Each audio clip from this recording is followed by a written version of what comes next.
Hello everyone, welcome to the live classes Sirsa. This is me Priyanka ma'am and today we are going to discuss about our first chapter of biology, the fundamental unit of life, class 9th. And today our topic is cell discovery and cell theory. तो chapter start करने से पहले हमें इसके बारे में कुछ basics knowledge होनी चाहिए, कुछ बेसिक्स के बारे में पता होना चाहिए। जैसे कि चैप्टर का नाम क्या बताता है, फंडामेंटल यूनिट ऑफ लाइफ, मतलब लाइफ की फंडामेंटल यूनिट क्या है, लाइफ की नींव क्या है, आधार क्या है। या मैं बात करूं लिविंग ऑर्गेनिज्म की फंडामेंटल यूनिट क्या है, तो हमने इसी के बारे में पढ़ना है, दैट इज सेल। ठीक है, तो what do you mean by cell, what do you mean by cell. तो सेल है क्या, सेल की डिस्कवरी किसने दी और सेल की अलग अलग थ्योरीज किसने दी, हमने इस चैप्टर में, इस टॉपिक में, आज के टॉपिक में इसी चीज़ को डिस्कस करना है। ठीक है, अब सेल है क्या, सबसे पहले सेल के बारे में पता कैसे चला कि कोई चीज़ है, फिर हम बताएंगे कि क्या कंक्लूजन निकल के आया था। सेल बेटा डिस्कवरी की अगर मैं बात करूं तो सेल की डिस्कवरी किसने की थी, रॉबर्ट हुक ने in 1665 sorry. Cell was first discovered by Robert Hooke in 1665। बेटा टॉपिक वाइज सारा चैप्टर करेंगे और इस टॉपिक से रिलेटेड, हर टॉपिक से रिलेटेड जितने भी क्वेश्चंस होंगे हाथों हाथ आपको करवाऊंगी मैं, ताकि एग्जाम में कोई दिक्कत ना आए। रॉबर्ट हुक, तो फर्स्ट क्वेश्चन यहाँ से बन के आता है, who discovered cell, who discovered cell. Okay, अगर मैम यहाँ पर नहीं लिखा था कि डेड सेल या लिविंग सेल की बात की है, तब हम किसका नाम लिख के आएंगे, रॉबर्ट हुक का नाम लिख करके आएंगे। ठीक है, और अगर यही बोला जाता है कि लिविंग सेल की डिस्कवरी बताओ किसने की है, लिविंग सेल की डिस्कवरी किसने की है, या क्वेश्चन में पूछता है डेड सेल की डिस्कवरी किसने की है, तब हम क्या बताएंगे। लिविंग सेल की अगर डिस्कवरी आ जाए तो लिविंग से ही याद रखेंगे, लिविंग, लिविन, A V Leeuwenhoek, A V Leeuwenhoek, Anton van Leeuwenhoek, Leeuwen, living, याद हो जाएगा। डेड सेल की अगर डिस्कवरी की बात करें तो वो किसने की थी, रॉबर्ट हुक, रॉबर्ट हुक। तो यहाँ पर इस चैप्टर में जनरली रॉबर्ट हुक का नाम लिया गया है, ऐसे पर्टिकुलर डेड के बारे में नहीं बताया गया, तो रॉबर्ट हुक के बारे में हमने इसमें पढ़ना है। तो लिविंग सेल की डिस्कवरी किसने की थी, एंटोन वॉन लेवनहुक ने, एंड डेड सेल की डिस्कवरी किसने की थी, रॉबर्ट हुक ने। ठीक है, तो लिविंग हुक ने कहाँ से स्टडी की थी, पॉन्ड वाटर से। लिविंग हुक ने पॉन्ड वाटर लिया था, उसकी स्टडी की थी। एंड रॉबर्ट हुक ने क्या लिया था, बार्क ऑफ द ट्री, पेड़ की ऊपर वाली छल ली थी, छाल ली थी, इसको हम बोलते हैं बार्क ऑफ ट्री, वहां से सेल की डिस्कवरी की थी। इन्होंने किया क्या था, देखो बेटा, he observed a thin slice of cork, cork बेटा पूरी बार का एक छोटा सा टुकड़ा, under his self designed microscope. उस टाइम पर बेटा टेक्नोलॉजीज इतनी नहीं थी कि मार्केट से वो रेडीमेड बना हुआ माइक्रोस्कोप खरीद करके ले आता, बने ही नहीं थे तब तक। तो उसने क्या किया, साइंटिस्ट है तो अपने आप से ही, खुद से ही एक माइक्रोस्कोप डिज़ाइन कर लिया, जो उसकी स्टडी के लिए काफ़ी सक्सेस उसके लिए साबित हुई। ठीक है, तो he observed a thin slice of cork under his self designed microscope. ठीक है, अब उसने क्या पाया कि उसके अंदर बेटा, ये मान लो एक कॉर्क की स्लाइस है, उसने माइक्रोस्कोप से देखा तो उसने पाया कि इसके ऊपर इस तरह से छोटे छोटे रूम्स बने हुए हैं, लिटिल रूम्स बने हुए हैं, स्मॉल कंपार्टमेंट्स बने हुए हैं, पूरी जगह पर छोटे छोटे रूम्स बने हुए हैं, लिटिल कंपार्टमेंट्स बने हुए हैं। जो उसको लगा कि भाई ये तो ऐसे लग रहा है कि मधुमक्खी का छत्ता है, हनीकॉम लाइक स्ट्रक्चर है। तो thin slice of cork resemble the structure of honeycomb consisting of small compartments. उसने देखा कि इस कॉर्क के ऊपर छोटे छोटे कंपार्टमेंट्स बने हुए हैं, जो उसको मधुमक्खी के छत्ते की तरह स्ट्रक्चर लग रहा है, और उसने उन कंपार्टमेंट्स का नाम क्या दे दिया, सेल दे दिया। और यहीं से फिर सेल के बारे में कहानी स्टार्ट हुई थी। समझ में आ गया, दोबारा पढ़ते हैं। सेल की डिस्कवरी किसने की थी, रॉबर्ट हुक ने की थी 1665 में। इसने क्या किया था बेटा, पूरी जो ट्री होता है, पेड़, ऊपर की छाल ली थी, बाल, उसका एक छोटा सा पीस लिया कॉर्क, और उसका भी एक थिन स्लाइस निकाला, ठीक है। फिर उसको उसने सेल्फ डिज़ाइन माइक्रोस्कोप से ऑब्जर्व किया, उसने क्या देखा कि उसके ऊपर छोटे छोटे कंपार्टमेंट्स बने हुए हैं जो किसकी तरह स्ट्रक्चर दे रहे हैं, हनीकॉम लाइक स्ट्रक्चर्स की तरह रिजेंबल कर रहे हैं, और लास्ट में उसने उनका नाम क्या रख दिया था कि ये सेल है। अब एक बात बताओ, अगर मुझे सेल की डिस्कवरी करनी है तो क्या एक बात से मैं एक कंक्लूजन निकाल दूंगी? नहीं बेटा, मैं बहुत सारी स्टडीज़ करूंगी, जब सारी स्टडीज सेम रिजल्ट दे तब मैं बताऊंगी कि हाँ इस चीज़ से वो चीज़ बनी हुई है ना। तो मेरे को इसने इतनी बात करके छोड़ दी थी। देखो फिर आगे बढ़ते हैं। ये इसने खुद से रॉबर्ट हुक का जो माइक्रोस्कोप था इस तरह से डिज़ाइन किया था। आज के टाइम के आपने पता है कंपाउंड माइक्रोस्कोप अलग तरह के आते हैं, इलेक्ट्रॉन माइक्रोस्कोप, और जब इसने ऊपर से ये छल ली, ऊपर की बात ली, तो इस तरह से उसको स्ट्रक्चर लगी, ठीक है। तो इसका इसने नाम क्या दे दिया रॉबर्ट हुक ने कि ये सेल है। क्या पॉइंट समझ में आ गया? क्या यहाँ तक पॉइंट समझ में आ गया? लेवेनहुक आया, लिविंग सेल की डिस्कवरी की, उसने पॉन्ड वाटर लिया, अनियन से पील ली, चिक सेल लिया, अलग अलग चीज़ें ली लिविंग सेल डिस्कवरी करने के लिए, और उसने भी सेम चीज़ नोटिस की, और लास्ट में ये कंक्लूजन निकल गया कि ये जो चीज़ है वो सेल ही है। तो सेल की थ्योरी, फिर सेल के बारे में फिर क्या बता दिया गया? Cell is the basic structural and functional unit of life. Basic structural and functional unit of life. समझ में आ गया कि cell basic structural and functional unit है। मैम कैसे कह सकते हैं कि ये बेसिक तो समझ में आ गया, चलो इससे बना हुआ है, स्ट्रक्चरल और फंक्शनल कैसे? एक चीज क्या है बेटा? सेल है। एक क्या है? सेल है। अगर मैं इसके पूरे का ग्रुप बना दूं तो group of cell is known as tissue, group of cell is known as tissue, group of tissue is known as organ, and group of organ is known as organ system. और पूरे के पूरे organ system एक body बना लेती है किसकी? Organism की। किसकी? ऑर्गेनिज्म की। समझ में आया? समझ में आया? तो सेल, टिश्यू, सेल से ग्रुप बनेगा टिश्यू, टिश्यू का ग्रुप बनेगा ऑर्गन, ऑर्गन का ग्रुप बनेगा organ system, and organ system का ग्रुप बनेगा ऑर्गेनिज्म। अब देखो बेटा, पूरा का पूरा ऑर्गेनिज्म इनडायरेक्टली किससे बना हुआ है? सेल। तो इसका नींव आधार क्या है बेटा? सेल। तो इसलिए it is known as basic unit. समझ में आ गया? स्ट्रक्चरल क्यों? एक ऑर्गन सिस्टम का, पूरे एक ऑर्गेनिज्म का पूरा ढांचा खड़ा करता है, स्ट्रक्चर खड़ा करता है, तो इनडायरेक्टली तो वो सेल से बना हुआ है, तो स्ट्रक्चरल। फंक्शनल क्यों? हर ऑर्गन डिफरेंट फंक्शन परफॉर्म करते हैं, और वो ऑर्गन भी सेल से ही मिलके बने हैं, तो इसीलिए इसको क्या बोलते हैं? Functional unit of life. और यहीं से हमारा क्वेश्चन बन के आएगा कि why it is known as structural and functional unit of life. Clear है? क्लियर है? ओके जी। Next is cell theory. फिर सेल की डिस्कवरी होगी, सेल की एक पर्टिकुलर डेफिनेशन दी गई, फिर आई सेल थ्योरी।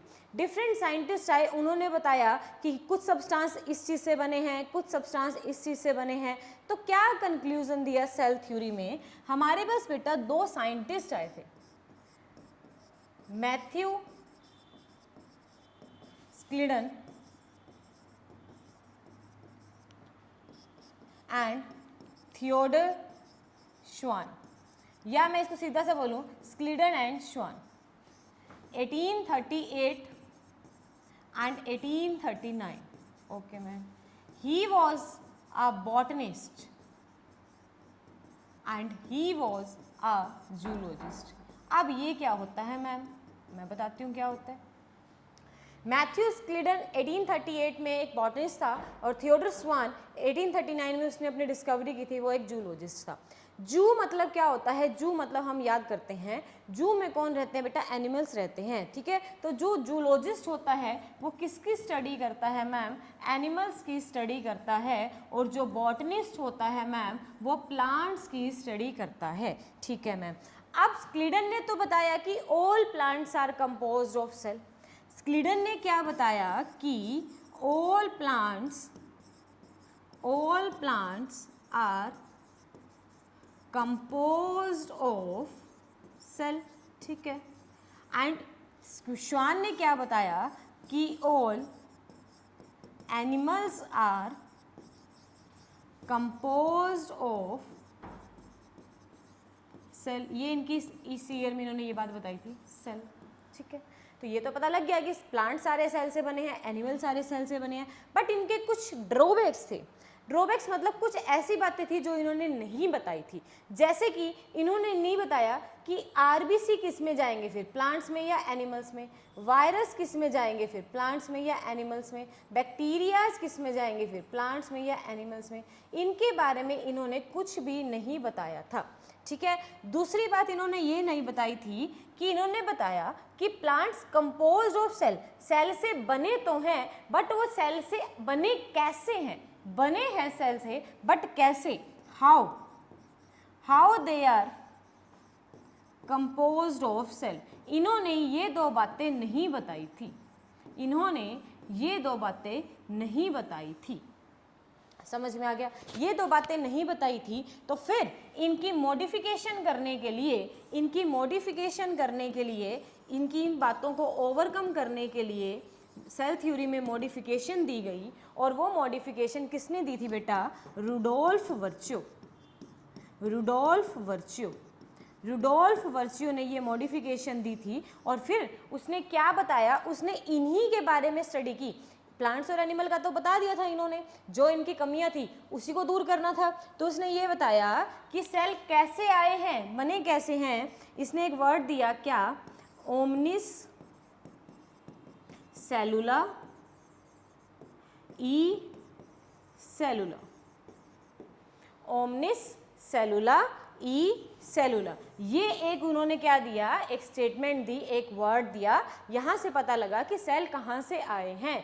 अब याद करने का तरीका देखो बेटा, ओमनिस से याद करेंगे हम ओल्ड, सेलुला मतलब सेल, ई मतलब जैसे आजकल आप e books e vehicles use करते हैं ना, ई मतलब आजकल के न्यू, और सेलुला मतलब सेल। तो new cell arise from old cell. समझ में आ गया। तो यही क्या थी बेटा इनकी फर्स्ट, मैं एक बार इसको रब कर देती हूँ, यही क्या थी बेटा इनकी टर्म थी। इन्होंने क्या दिया था, omnis cellula e सेलुला, that is all new cell arises from pre-existing cell, जैसे हम हैं, कोई भी बच्चा पैदा होता है वो उनके पेरेंट्स से होता है ना, तो बच्चे की जो सेल है पेरेंट्स से आए हैं, that is new cell arise from pre existing cell, ये इसका मतलब है। और ये वाला डायरेक्ट आपके पेपर में एमसीक्यूज में पूछा जा सकता है कि रुडोल्फ वर्च्यू ने क्या दिया था। क्लियर है, सेल थ्योरी यहाँ पर होती है complete, done.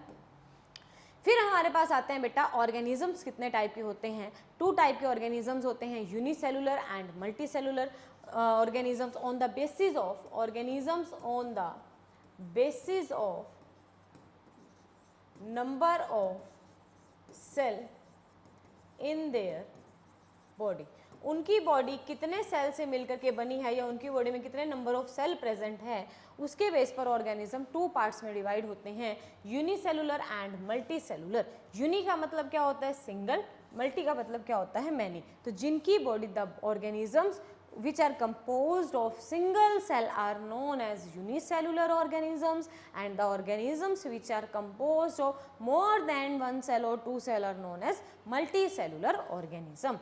Example, amoeba, paramecium, chlamydomonas, human, elephant, cow, oak, pink, pine, etc. Done? Okay, okay जी. Now यूनिसेलुलर ऑर्गेनिज्म, अब हम बढ़ते हैं कि यूनिसेलुलर ऑर्गेनिज्म क्या होते हैं। पैरामीशियम, क्लेमाइडोमोनास अभी मैंने बताया जो सिंगल सेल्ड ऑर्गेनिजम्स है, एंड मल्टीसेलुलर जो more than 1 type of cell से मिलकर के बने होते हैं। हमारी ह्यूमन बॉडी में different types of cell present होते हैं, जैसे कि कुछ लॉन्गेस्ट सेल होते हैं, कुछ स्मॉलेस्ट सेल होते हैं, कुछ लार्जेस्ट सेल होते हैं। ठीक है, तो अब हमने याद करना है कि कौन सा लॉन्गेस्ट सेल है एंड कौन सा लार्जेस्ट सेल है। ठीक है, अब हम इसके बारे में पढ़ते हैं। तो आप एक यहाँ पर रीडिंग लिख लेते हैं हम यहाँ पर। सबसे पहले smallest cell PPLO, pleuropneumonia, like, organism, हो गया, या इसका नाम माइकोप्लाज्मा भी हो सकता है। Done, okay. Largest cell, largest cell, ostrich egg, okay. Longest cell, longest cell, nerve cell, largest human cell, human की बॉडी में जो लार्जेस्ट सेल होता है, ओवम। ये पॉइंट्स आपको याद रखने हैं, ठीक है। तो क्या क्या पढ़ा हमने इस आज के लेक्चर में? सबसे पहले हमने पढ़ा कि सेल क्या होता है, सेल की डिस्कवरी किसने की थी। Cell is the basic structural and functional unit of life. Cell एक इंडिविजुअल है, group of cell is known as tissue, group of tissue is known as organ, group of organ is known as organ system, and organ system make a organism. तो all the organisms are indirectly made up from the cell. Cell की discovery किसने की थी? अगर living cell आपके exam में पूछा जाता है तो आपने एंटोन वॉन लिविनहुक लिख के आना है, और अगर डेड सेल पूछा जाता है तो रॉबर्ट हुक लिख के आना है। कोई भी नहीं पूछा जाता, सिंपल सेल लिखते हैं तो हम रॉबर्ट हुक के साथ जाएंगे। रॉबर्ट हुक ने कब 1665 में सेल की डिस्कवरी की थी? क्या यूज़ करके? Bark of tree. उस बार्क ऑफ ट्री से एक छोटा सा पीस लिया कॉर्क, और उसका भी एक थिन स्लाइस निकाली, जिसको हमने क्या किया, उसने सेल्फ डिज़ाइन माइक्रोस्कोप से उसकी स्टडी की, और उसने क्या पाया कि उसके ऊपर छोटे छोटे कंपार्टमेंट्स बने हुए हैं, जिसका वो किसकी तरह लग रहा है, मधुमक्खी की छत्ते की तरह उसका स्ट्रक्चर लग रहा है, हनीकॉम लाइक स्ट्रक्चर रिजेंबल कर रहा है। अब इतनी सी बात से कहानी खत्म नहीं होती। फिर लिविनहुक ने भी क्या किया, पॉन्ड वाटर, अनियंस की पील, चिक सेल से अलग अलग डिस्कवरीज की, और यही पाया कि सारे सब्सटेंस एक पर्टिकुलर चीज़ से बने हुए हैं, जिसका नाम उसने क्या दे दिया था, सेल दे दिया था। क्लियर। फिर आई हमारी सेल थ्योरी। सेल थ्योरी किसने दी थी? स्क्लीडन एंड श्वान ने। स्क्लीडन कौन था? एक बॉटनिस्ट था। श्वान कौन था? एक जूलॉजिस्ट था। अब एज अ बॉटनिस्ट उसने बताया कि सारे प्लांट्स सेल से बने हैं, और एज अ जूलॉजिस्ट श्वान ने बताया कि सारे एनिमल सेल से बने हैं। तो इन्होंने ये तो बता दिया था, बट इन्होंने ये नहीं बताया कि सेल से बने कैसे हैं। बने हैं सेल से, बट बने कैसे हैं, तो उसकी मॉडिफिकेशन करने के लिए आया रूडोल्फ वर्चो, जिसने बताया term the omnis cellula e cellula, all the new cell arises from pre existing cell. Clear है पॉइंट। फिर हमने पढ़े organisms on the basis of number of cells in their body. कुछ सिंगल सेल कंपोज होते हैं, कुछ multi celled compose होती हैं बॉडी। जो सिंगल सेल्ड कंपोज होती है body, these are unicellular organism. जो मल्टी सेल्ड कंपोज होती है body, these are multicellular organism. फिर हमने पढ़े different size of cell. Smallest cell कौन सा होता है? PPLOs, pleuropneumonia like organisms, या माइकोप्लाज्मा। बैक्टीरिया से डिफरेंट होता है, विदाउट ऑक्सीजन सर्वाइव कर सकता है, सेल वॉल प्रेजेंट इस पे होती है। इसके बाद हमने क्या पढ़ा था? लार्जेस्ट सेल ऑस्ट्रिच एग पढ़ा था, लॉन्गेस्ट सेल नर्व सेल पढ़ा था, लार्जेस्ट ह्यूमन का सेल हमने पढ़ा है क्या? Ovum cell. ठीक है, तो ये था हमारा आज का लेक्चर।